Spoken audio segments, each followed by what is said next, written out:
샬롬, 지난밤 평안하셨습니까? 오늘은 3월 19일 목요일입니다. 이 시간 주시는 하나님의 말씀은 마태복음 24장 15절부터 28절까지입니다. 만약에 그런 일은 없어야겠지만 교회에서 일어나지 말아야 할 어떤 가증한 일이 일어난다면 우리는 어떤 마음을 갖게 될까요? 유대교 역사를 보면 그들이 가장 중요하게 여기는 예루살렘 성전에서 절대로 일어나서는 안 되는 가증한 일이 무려 2번씩이나 일어났습니다. 첫 번째는 BC 167년 셀레우코스 제국의 왕 안티오쿠스 4세 에피파네스가 성전을 모독한 사건입니다. 로마 제국 이전 안티오쿠스 4세 에피파네스는 유대교를 말살하기 위해 예루살렘 성전을 모독했습니다.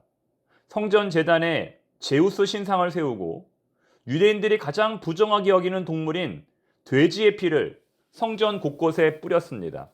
이 행위는 유대인들의 분노를 유발하여 마카비 혁명의 도화선이 되었고 이 전쟁에서 승리한 유대인들은 성전을 재봉헌했습니다. 이것을 하누카라고 부릅니다. 두 번째는 AD 70년 로마의 티투스 장군이 예루살렘 성을 포위하고 성전을 파괴한 사건입니다. 이때에도 로마 군인들은 유대인들을 모욕하고 성전을 더럽히기 위해 성전의 제단에서 돼지를 제물로 잡고 그 피를 성전에 뿌렸습니다. 이에 분노한 유대인들이 반발하며 로마 군대와 전쟁을 벌였지만 승리하지 못했습니다.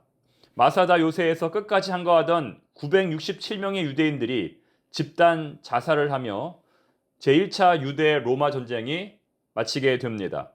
지금 말씀드린 두 가지 사건 중에 전자는 구약성경 다니엘 9장 27절의 근거가 되고 후자는 오늘의 본문인 마태복음 24장 15절의 근거가 됩니다. 어느 쪽이든 유대인들의 입장에서 볼 때는 이 두 가지 사건 모두 꿈에도 생각하고 싶지 않은 너무나 가증스러운 사건입니다. 만약 우리에게도 이러한 일이 벌어진다면 우리는 어떤 당혹감을 느끼게 될까요?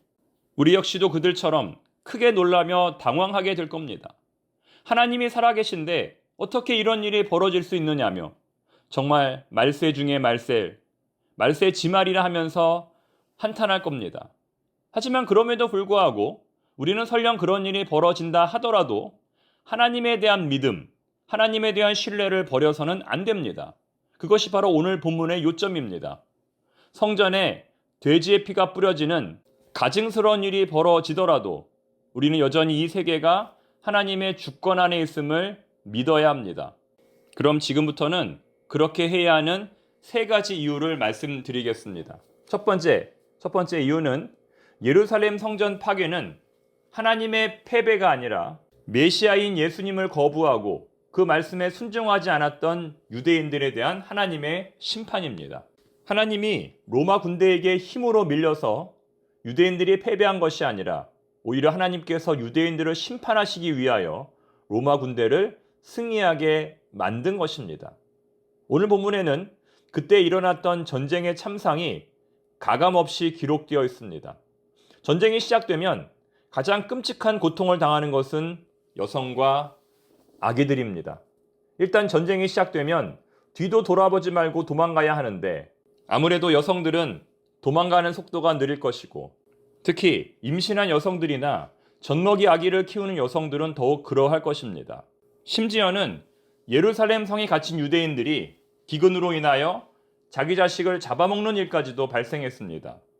전쟁이 겨울에 일어나면 훨씬 더 많은 사람들이 죽습니다. 만약 6.25 전쟁이 겨울에 일어났다면 더 많은 사람들이 죽었을 겁니다. 유대인들의 경우에는 안식일에 일어나는 전쟁이 최악입니다. 왜냐하면 안식일에는 오리 이상 걸을 수 없기 때문입니다.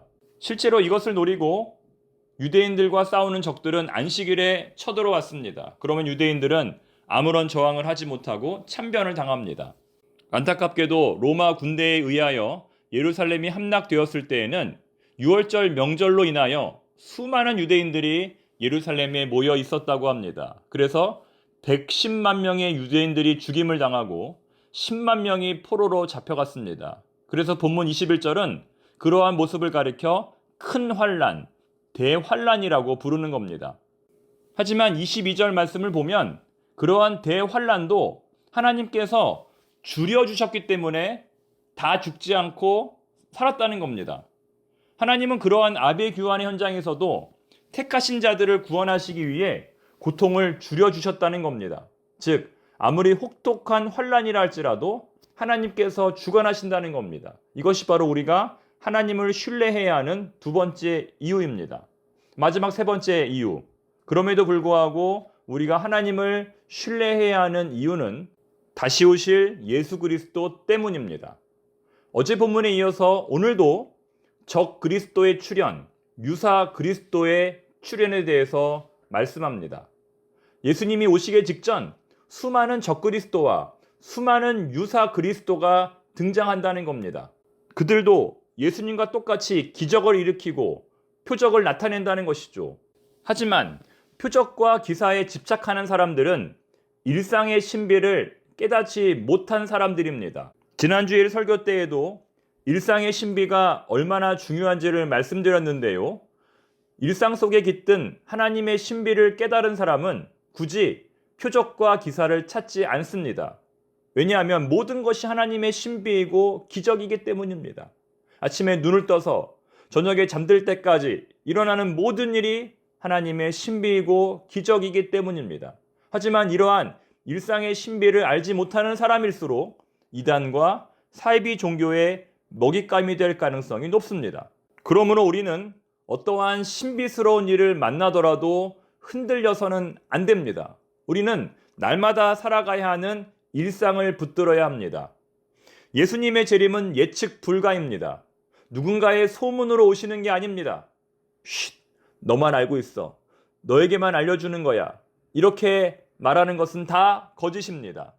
예수님은 동해 번쩍 서해 번쩍 홍길동처럼 오실 것이기 때문에 아무도 예측할 수 없습니다. 예측하는 것 자체가 이단입니다. 그러나 중요한 것은 반드시 오신다는 겁니다. 분명히 오신다는 겁니다. 독수리가 먹이 주변을 떠나지 않고 하늘 높이 빙빙 돌면 누구나 그 광경을 볼 수 있습니다. 이처럼 예수님의 다시 오심은 누구든지 알 수 있도록 분명하게 오실 겁니다. 정리하면 이 세계가 하나님의 주권 안에 있다는 증거, 우리가 반드시 하나님을 신뢰해야 하는 이유는 첫째, 예루살렘 성전 파괴는 유대인들에 대한 하나님의 심판이었습니다. 둘째, 하나님은 대환란 속에서도 택하신 자들을 구원하시기 위하여 그 고통을 줄여주셨습니다. 셋째, 예수님은 이 땅에 오실 때 누구든지 분명히 알 수 있도록 확실하게 오실 겁니다. 우리에게 중요한 것은 표적과 기사가 아니라 일상입니다. 이러한 하나님의 말씀을 기억하며 어떠한 일이 발생하더라도 끝까지 하나님을 신뢰할 수 있는 청파동의 모든 교우들이 되시기를 바랍니다. 기도하겠습니다. 하나님 아버지, 오늘 3월 19일 목요일에도 저희들을 깨워주시고 생명을 주시니 감사합니다. 모든 것이 하나님의 신비이고 모든 것이 하나님의 기적입니다. 마지막 환란 때에는 수많은 유언비어들이 떠돌고 누가 보아도 그럴듯한 속임수들이 등장한다고 하니 하나님 저희들에게 지혜를 주셔서 그러한 일들에 미혹되지 않게 하옵소서. 예수님의 이름으로 기도드립니다. 아멘.